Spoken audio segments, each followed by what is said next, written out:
Kenny with Gardening Simplified.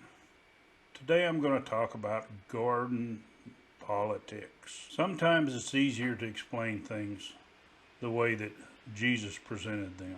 So I'm going to use a parable about gardening so everyone can understand what's going on in our country.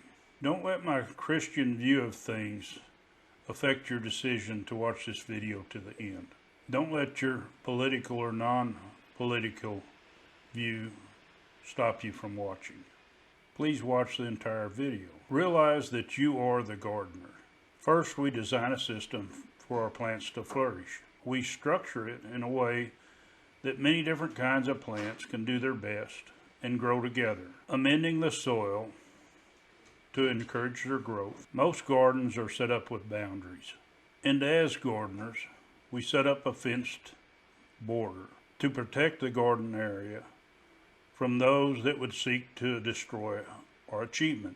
The garden fence can keep out some predators like deer and rabbits, but these are only a few that seek to destroy our crops. We look at what we have achieved by watering and fertilizing, and we're impressed by all our hard work, only now realizing that what we've worked so hard to build is now under attack. There are all kinds of insects that descend on our garden. They have come to take advantage of all our hard work, to feast and multiply, and eventually destroy the very thing that we've worked so hard to build. Weeds decide to spring up, seemingly from nowhere. Did you inadvertently plant these along with your crops? Or were they carried in by the wind from beyond your garden borders? And then there's the invisible enemy, the nematode, that may attack the roots of our crops. Too small to be seen by the eyes, but more destructive and harder to remove. Gardeners often disagree on how to deal with problems that arise. Some may even argue that their method is the best, even to the point that they refuse to listen to differing views. Sometimes gardeners repeat information because that's what they were told, even though they haven't verified if it is true or not. Some gardeners even choose to ignore the problem as if it were going to go away by itself. The truth is that these problems won't fix themselves without your intervention. If they're left to continue, they're much harder to remedy. Getting rid of weeds may seem like a straightforward process, but as gardeners we know it isn't. Some weeds are easy to spot and remove, but may have already sown their seeds to attack later. Some weeds hide close to and underneath the very crops we plan to harvest. And some weeds seem similar to the crops we planted, hiding in plain sight. The reason we remove weeds from the garden is they rob resources from our plants.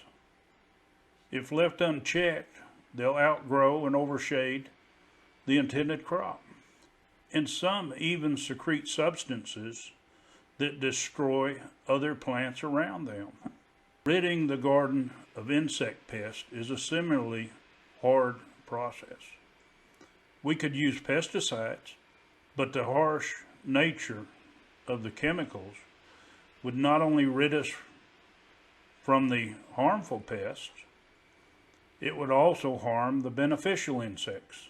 In reality, we could use the beneficial insects to do the job for us. The more beneficial insects, the healthier the garden. Another way is build healthier soil in our garden. In turn, growing healthier plants that don't attract these bad insects.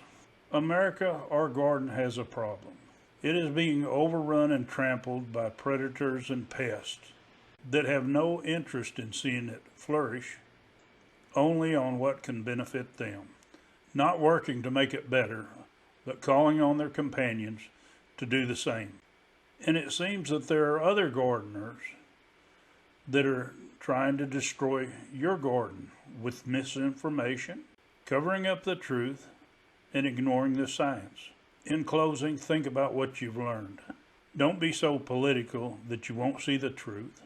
Don't be so political that you won't look for the truth. Don't be so political that you can't be around others with a differing view. In my garden, All the different flowers and vegetables bring something special to the garden, even though they are all different. Stop letting our leaders and media define us and cause separation, like we aren't even part of the garden. They do this to overwhelm us and keep us from banding together towards that common goal of weeding the garden. Please like and share this video. Please encourage all Americans to understand what has happened because we don't stand together. As always, happy gardening.